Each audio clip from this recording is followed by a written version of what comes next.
خواتین و حضرات، 21ویں صدی آ چکی ہے اور کچھ نئے بز ورڈز ہیں.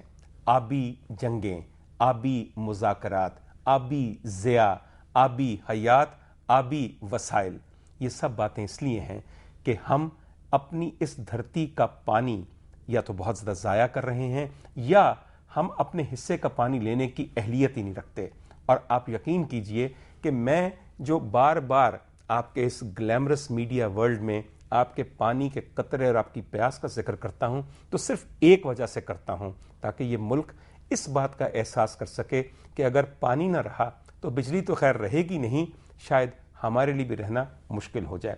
ہماری اور دنیا ٹیلی ویژن کی صرف ایک کوشش ہے کہ ہم اس قوم کو یہ بتا سکیں کہ فلاں کرکٹر کی فلاں کے ساتھ جو شادی ہو رہی ہے اس کے اندر کون کون تیسری بن رہی ہے لڑکی، اس کے علاوہ کہ یہ جن محبتوں کے اندر آپ گھلے جا رہے ہیں ان کا جواز اور بنیاد کیا ہے. اور میری بات پہ غور کیجئے، جس قوم نے اپنے لیے پانی نہ بچایا یا پانی نہ حاصل کیا، اس کا انجام جو ہوگا وہ آپ کے لیے سوچنا مشکل نہیں ہے. ہم نے آج کا پروگرام بنیادی طور پہ حال ہی میں ہونے والے پاکستان اور بھارت کے انڈس واٹر کمشنرز کے مذاکرات اور اس کے بعد کی صورتحال کے بارے میں بحث کرنے کے لیے رکھا ہے. اور میرے ساتھ آج کے پروگرام میں 3 ایسے لوگ ہیں جو کہ اس پورے سبجیکٹ کو بہت بہتر سمجھتے ہیں اور یقیناً ان کی بتائی ہوئی باتیں آپ کی اور میری معلومات میں بہت زیادہ اضافہ کریں گی. خواتین حضرات، میرے ساتھ سب سے پہلے تشریف رکھتے ہیں جناب ابراہیم مغل صاحب. ابراہیم مغل صاحب چیئرپرسن ہیں ایگری فورم پاکستان کے اور آبی وسائل کے بارے میں ایک بہت وسیع نالج اور ایک بے انتہا پراثر زبان رکھتے ہیں. ان کے ساتھ تشریف رکھتے ہیں ہمارے دوست، اور ہم شور کہ اب آپ میڈیا کی وجہ سے ان کو بہت پہچان چکے ہوں گے، جناب عمر سرفراز چیمہ صاحب، جو بنیادی طور پہ مرکزی سیکرٹری اطلاعات ہیں تحریک انصاف کے، مگر سابقہ صدر ہیں پنجاب واٹر کونسل کے بھی. اور آخر میں ہمارے ساتھ تشریف رکھتے ہیں ہمارے ایک دوست جو کہ کچھ عرصہ پہلے حکومت پنجاب کے سیکرٹری اریگیشن ہیں. اور خواتین حضرات، ان کا شمار، ان کا نام میں آپ کو پہلے بتا دوں، جاوید مجید صاحب، ان کا شمار ان سرکاری افسروں میں ہوتا ہے جو واقعتاً سرکاری افسر نہیں بلکہ سول سرونٹس کے طور پہ اس ملک کے خادم اپنے آپ کو سمجھتے ہوئے اس ملک کی بہتری اور اس ملک کی بقا کے لیے اپنے دور میں کام کرتے ہیں، اور اسی لیے یہ ہمارے پروگرام کا حصہ ہے. تھینک یو سو مچ جاوید صاحب. میں سر سب سے پہلے ابراہیم صاحب آپ کی طرف آؤں گا، اور سر آپ کی طرف آتے ہی میں نے اپنی ٹون بڑھا بھی دیا اور اونچی بھی کر دی ہے کیونکہ آپ کا مقابلہ کرنا ہے. سر پہلی تو بات یہ ہے ابراہیم صاحب کہ پانی کی اس ہنڈیا میں یہ جو کھولتا ہوا ابال آ رہا ہے، اس کی وجہ کیا ہے؟ ڈاکٹر صاحب بہت مہربانی. 1960 میں میں جوڑ رہا ہوں آپ کے سابقہ پروگرام کو اس کے ساتھ. 1960 17 ستمبر کو ایک معاہدہ ہوا پاکستان اور بھارت کے درمیان، اور یہ فرنگی کی زبان میں اسے کہتے ہیں انڈس واٹر ٹریٹی، دی انڈس واٹر ٹریٹی. لیکن معاہدے تو اس لیے کیے جاتے ہیں کہ کہیں بھول چوک ہو تو راہ راست پہ آ جائیں، لیکن اگر معاہدوں کو ڈھال بنا کر کسی کو مارنے کی یا کسی کو تباہ کرنے کی سازش کی جائے تو پھر ہنڈیا میں ابال شروع ہو جاتے ہیں. آج ہم بھائی جو بیٹھے ہوئے ہیں یہ کسی ایسی خوشخبری کے لیے نہیں بیٹھے کہ قوم کو کچھ سنانے والے ہیں، لیکن میں ایک امانت بھی آپ کو ادا کرنا چاہتا ہوں. آپ کے یہاں میں نے ایک پروگرام کیا، خدا کی قسم آج تک مجھے کسی چینل کے پروگرام سے اتنا فیڈ بیک یا کالز نہیں آئیں جتنی اس پروگرام کی آئیں. قوم اب دیکھ رہی ہے کہ اگر زراعت بغیر مٹی کے ہو سکتی ہے، زراعت بغیر پانی کے نہیں ہو سکتی. بالکل. اور جب اس پانی کی بات آتی ہے تو جب یہ ٹریٹی ہوئی 1960 میں، ستلج بیاس راوی بھارت کو دے دیے گئے. 8 ملین ایکڑ فٹ، 80 لاکھ ایکڑ فٹ ان میں پانی آتا تھا، بھارت جو لیتا تھا، باقی آگے آ جاتا تھا. جب یہ ٹریٹی ہوئی تو بھارت کو وہ 8 کی جگہ 32 ملین ایکڑ فٹ پانی ملنا شروع ہو گیا، اور پاکستان میں اس پانی کی بندش سے ایک صحرا نے جنم لیا، بالکل، جسے آج ہم چولستان کہتے ہیں یا جسے ڈیزرٹ کہتے ہیں. اب بھارت نے جب 30-40 سال گزار لیے اور 2000 میں جب آپ نے غازی بروتھا بنائی 2002 میں، تو آپ نے کہا کہ ہماری ضرورت سے بجلی 1200 میگا واٹ زیادہ ہے، ہم اسے ایکسپورٹ کرنا چاہتے ہیں. اور گئے بھی آپ ایکسپورٹ اس کو کرنے بھارت کو کہ ہم سے بجلی لے لو. اس نے کہا پترو بجلی تو میں نہیں لیتا، لیکن آپ کو بھی اس قابل نہیں چھوڑوں گا کہ دوبارہ آ کے مجھے بجلی کی آفر کریں.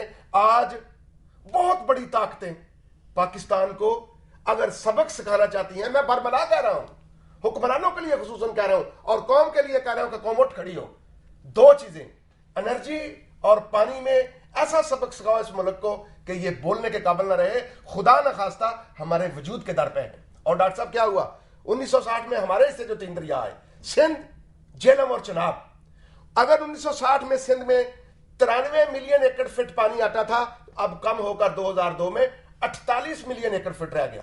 اگر جہلم میں 1961 میں 23 ملین ایکڑ فٹ پانی آتا تھا، اب کم ہو کر 8 ملین ایکڑ فٹ رہ گیا۔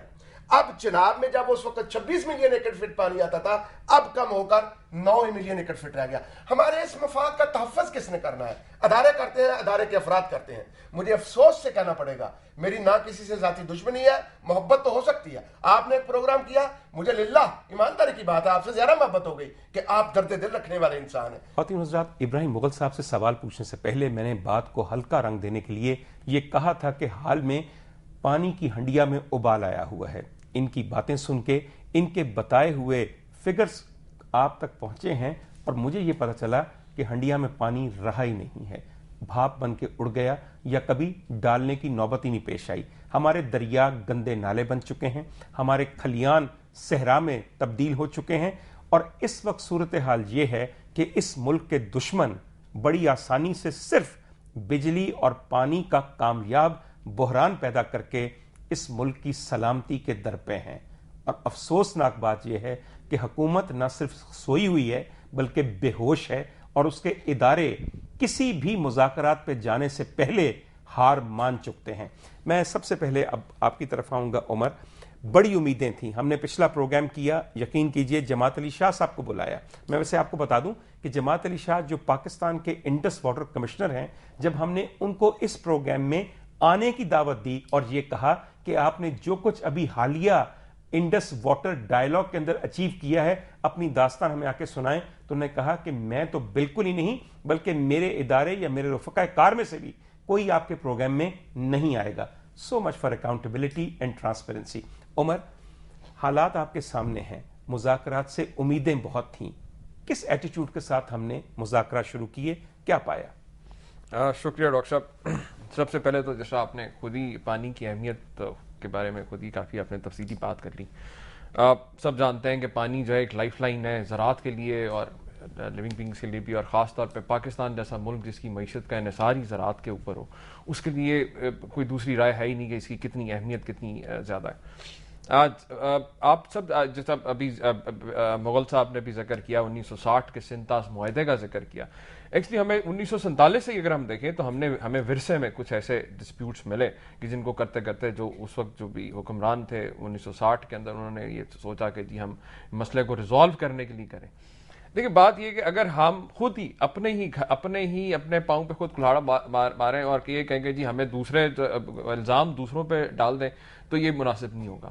اگر آپ پچھلے 60-62 سال کے اندر دیکھیں تو اتنی بے حسی دکھائی گئی حکمرانوں کی طرف سے، حکومتوں کی پالیسیوں کی طور پہ، اور خاص طور پہ میں آپ کو بتاؤں اگر آپ تاریخ دیکھیں، خاص طور پہ جو نام نہاد جمہوری حکومتیں رہی ہیں اور حکمران رہے، ان میں تو کسی میں بھی جرت ہی نہیں آج تک پیدا ہوئی کہ وہ ہندوستان کے ساتھ جو ہے پانی جیسے اہم مسئلے کے اوپر بات کر سکیں۔ آپ جماعت علی شاہ کی بات کر رہے تھے، تو وہ تو میں ایک سرکاری ملازم جو ہے اس کی کیا وقت کیا ہوگی اور کیا وہ بات کرے گا جا کے۔ بات یہ کہ یہ جو آپ ابھی جو ریسنٹ آپ ٹاکس کی بات کر رہے ہیں، کمشنر ہیں پہلے ہی میرے دشمن بنے ہوئے ہیں، اب آپ نے ان کو بے وقت بنا دیا ہے۔ نہیں، میں آپ کو بتا رہا ہوں، لیکن نا پالیسیز تو اوپر سے دیتے ہیں نا، جو حکمرانوں کا جو رویہ ہوگا وہی ہوگا۔ 1992 کے اندر جب انڈیا نے ہمیں نوٹس دیا کہ جناب ہم ڈیم بنا رہے ہیں ایز پر ٹریٹی، تو جو ہمارے حکمران یہاں موجود تھے ان کے اندر اتنی زیادہ بھارت دوستی کا اتنا جنون چڑھا ہوا تھا کہ انہوں نے اس چیز کو بالکل ہی ایک سائڈ پہ کر دیا، اور بالکل اتنے اہم ایشو کے اوپر کے، اور جس کے اوپر آج ہم رو رہے ہیں اور آج ہم جو بات کر رہے ہیں، جو ڈائیلاگس کر رہے ہیں، اور جماعت علی شاہ صاحب کی اور یہ ٹاکس کی بات ہم کر رہے تھے، تو مجھے یاد ہے یہ 3 دن کی محل تھی، یہ میٹنگ تھی، کانفرنس تھی، اور دوسرے دن ہی جماعت علی شاہ صاحب کا بیان آ گیا کہ جناب ان ڈائیلاگ سے آپ کوئی خاص توقعات نہ رکھیں۔ تو جب پہلے ہی آپ اپنی ہار مان کے چل رہے ہیں، بہت عمدہ سر، یہی میں کہنا چاہ رہا ہوں کیسے رکھ سکتے ہیں؟ اگر ایک نیگوشیٹر مذاکرات کے اختتام سے پہلے یہ کہے کہ ان میں سے کچھ توقع نہ رکھنا، اس میں سے نکلنا کچھ نہیں، تو پھر آپ اس کی نیت، تیاری اور اس کی ڈیڈیکیشن کو بڑی آسانی سے جج کر سکتے ہیں۔ خواتین و حضرات، یہ بالکل ایسے ہی ہے کہ جنگ کے پہلے مرحلے پہ ہی ایک جنرل یہ کہہ دے یا سپہ سالار یہ کہہ دے کہ امید جیتنے کی کوئی نہیں ہے، ویسے ہی ہم ایک دوسرے کو ملنے آ گئے ہیں۔ خواتین و حضرات، چھوٹی سی بریک، اور بریک کے بعد ہم جاوید مجید صاحب کی طرف جائیں گے اور ان سے چند نہایت اہم باتیں پوچھ کر آپ تک پہنچائیں گے۔ Stay with us.